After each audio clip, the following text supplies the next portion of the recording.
VDOT is creating a plan to remove potentially dangerous guardrails. The government is demanding they be retested soon. Many families just want to know if the outcome of the accidents could have been different if Trinity Industries never made what has been described as secret design changes that went undetected for years. 10 on your side's Anita Blanton is here tonight with a special report. Anita? Nicole and Tom, we've done a series of stories since the beginning of October, digging deeper into the problems with modified ET Plus guardrail treatments and the fallout from what's been called a design flaw. A federal jury found that cost-cutting changes Trinity made could turn some guardrails into deadly spears, capable of piercing your car instead of absorbing the blow to save your life. And when you see this story, you'll understand what a lot of people have been wondering, watching our reports. When people say the present is a gift, Michael Scott knows what they truly mean. My accident happened October 11th, 2009. That night, he wasn't just seconds, but inches from losing his life. The guardrail actually came in and went through the driver's side wheel well, right in between the engine block, came in, went through the firewall, bottom of the dash, right between my legs, broke the back seat rest of my seat, and then went and finally stopped at the back seat. He was here on Route 17 heading home when he veered off the road and hit the guardrail head on. I was literally just sitting on top of it, kind of like I was straddling it.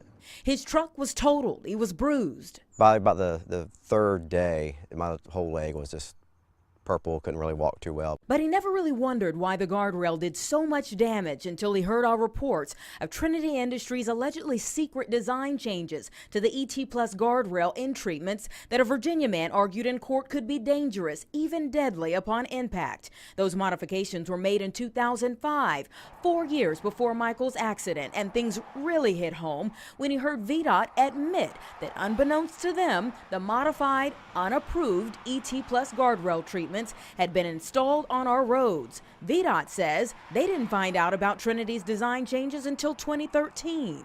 I understand that I'm the one who hit the guardrail, but maybe it could have turned out a little bit differently. He's not the only one who's recently had that thought. It was October 9th, 2011.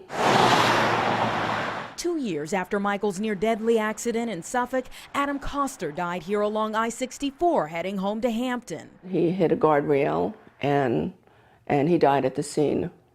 I don't know if it was one of the faulty guardrails because apparently Virginia doesn't know either. The Costers are left with pictures and a sea of angels in memory of their beloved son. It's just 3 years now that he's gone. Sometimes it feels like yesterday, and sometimes it feels like a million years ago. There's just no way to ever explain what it's like to lose a child. Donna contacted us after hearing VDOT also admit that 11,000 guardrails have been installed since Trinity Industries' modifications to the ET Plus, but we did not keep detailed inventory on these specific brands of guardrail end treatments that were used. They have no record of where each company's product has been placed. They're working on that now to remove Trinity's ET Plus from Virginia's roads. And we had to wonder if they'll end up coming here to the site of Adam's death where we found Trinity's product name, or out to Michael's crash site where Trinity's company name is clearly marked. If it was something that happened in 2005 and somebody goes out there today and they saw something that said Trinity, it doesn't necessarily mean that what they may have struck in 2005 was a Trinity product. VDOT says they make upgrades on guardrails, repair or replace them often. If someone feels that maybe in the past they may have struck one of these guardrail end treatments, VDOT has no way of telling you whether you did or not. Hard to hear for people just looking for closure. I know he wants us to go on, and that's the hard part because it's just very difficult to go on. Our life has changed forever. Nothing will ever be the same. They may never get the answers they so desperately seek.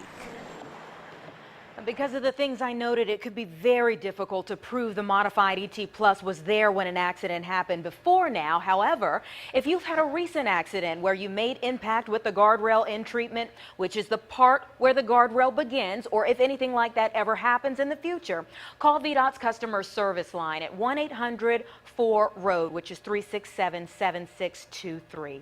Anita Blanton, 10 on your side. Now, the government told us Trinity Industries submitted a plan for retesting on Friday. And we have a special page with links to more information on the ET Plus court documents from the lawsuit against Trinity Industries. Just go to wavy.com.